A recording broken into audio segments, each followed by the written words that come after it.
Bienvenue dans cette 5e et dernière vidéo où nous allons voir les outils à votre disposition pour effectuer le suivi au quotidien de votre parc. En premier lieu, vous trouverez des informations directement dans la section ordinateur des différents groupes et sous-groupes. La présence de codes couleurs, vert, jaune ou rouge, est conçue pour attirer votre attention. Le problème principal est affiché immédiatement dans la fenêtre de résumé et un clic dessus vous suggère une action pour le résoudre. Concrètement ici, pour corriger le problème de l'analyse complète non effectuée depuis longtemps, la console vous suggère de forcer la tâche sur la machine en question, ce que je vais faire immédiatement grâce au bouton lecture. Dirigeons-nous maintenant vers le sous-groupe Workstation et constatons qu'une des machines apparaît comme déconnectée avec l'état critique et ne s'est pas connectée depuis longtemps. Et c'est bien le cas, car cette machine virtuelle de test est bien désactivée actuellement. D'une manière générale, il est fondamental de bien comprendre l'importance de ces codes couleurs qui représentent l'état critique, avertissement ou OK. Cela aura une importance dans les indicateurs globaux que nous allons voir dans un instant. Ainsi, nous vous conseillons de passer un peu de temps dans la définition de ces états. Pour cela, faites un clic droit sur Ordinateur administré, Propriétés, puis État de l'ordinateur. Vous allez pouvoir redéfinir vos conditions de passage de vert à jaune et à rouge. Par exemple, par défaut, quand un virus est détecté et mis en quarantaine, le statut reste vert. Si vous souhaitez modifier cela, vous pouvez le faire maintenant. Autre exemple, avec l'état ne s'est pas connecté depuis longtemps. Ici, il est programmé sur 14 jours. Cela peut faire court avec les congés et ou arrêt maladie. Vous pourriez ainsi souhaiter augmenter cette période. De même, si vous ne traitez pas les vulnérabilités Windows, dans ce cas, inutile de changer le statut en critique, donc vous pouvez décocher cette case. Prenez le temps de parcourir les différents critères et faites de même pour l'état avertissement. Avant de découvrir les différents tableaux de bord, un truc et astuce. Si vous souhaitez vérifier le bon fonctionnement de la solution et générer un peu de traces dans les statistiques et autres événements, direction le site ecart.org. Cet organisme propose un fichier de test qui a été développé par l'Institut européen pour la recherche des virus informatiques afin de tester la réponse des antivirus. Nous vous déconseillons évidemment fortement d'utiliser de vrais malwares pour faire vos tests car mal maîtrisés, ils pourraient causer des dégâts irrémédiables. Ce fichier de test est là pour ne pas prendre ce risque. Cliquez sur les différents scénarios et amusez-vous à faire apparaître des alertes qui seront remontées dans notre console d'administration.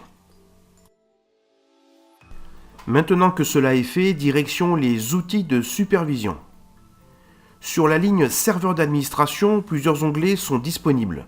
Le premier est un résumé de la situation actuelle du parc.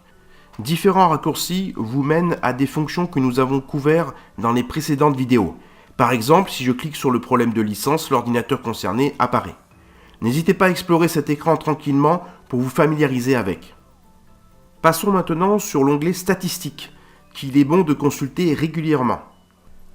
Les 4 premières rubriques sont les plus importantes car elles vous permettent de connaître l'état de la protection, du déploiement, des mises à jour et des détections de virus. La dernière rubrique mise à jour des applications concerne le patch management et donc ne sera pas couverte ici. Comme vous pouvez le constater, la grande force de ces tableaux de bord est qu'ils sont complètement interactifs. Grâce au clic droit de la souris, une action peut être immédiatement lancée sur une ou plusieurs machines, ce qui est fort pratique au quotidien. Vous aurez probablement noté un symbole de roue crantée. Il permet de customiser à votre guise les informations. Ainsi, par défaut, certains indicateurs sont configurés pour afficher les informations sur une seule journée, ce qui peut manquer d'intérêt sauf si vous gérez une grande quantité de postes. N'hésitez donc pas, comme ici, à changer la période en la passant de 1 à 5, 10 ou 20 jours par exemple.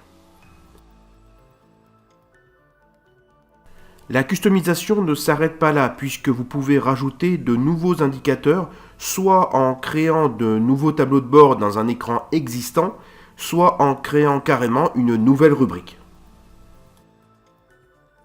Par exemple, dans la section antivirus, je peux ajouter une nouvelle donnée, au hasard, groupe les plus infectés en quelques clics de souris. Encore une fois, vous n'oubliez pas de mettre la périodicité que vous préférez.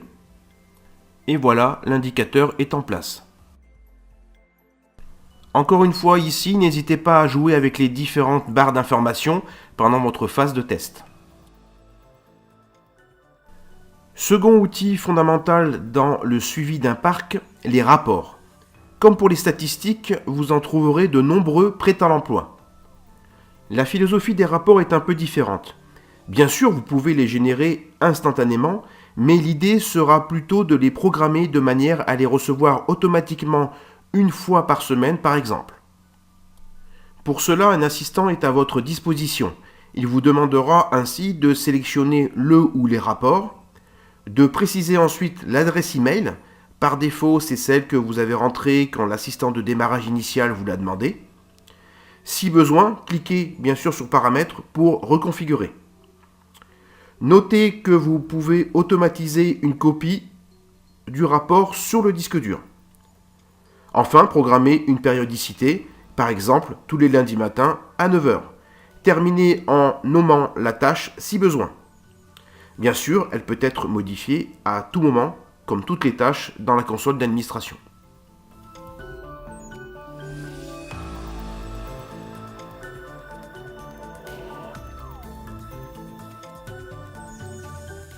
Terminons par l'onglet événements qui est tout simplement l'enregistrement de tout ce qui se passe dans la console d'administration. Cela peut être utile notamment dans le cadre d'échanges avec le support technique. Quelques filtres écran sont disponibles de base, mais vous pouvez bien sûr en créer autant que vous le désirez. Passons maintenant à l'avant-dernier outil, et celui-ci est vraiment indispensable puisqu'il s'agit de créer des alarmes afin de vous avertir de possibles problèmes dans la console d'administration.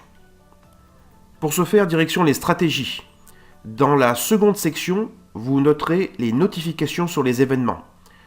Cela permet de créer des avertissements sur des critères que vous allez définir.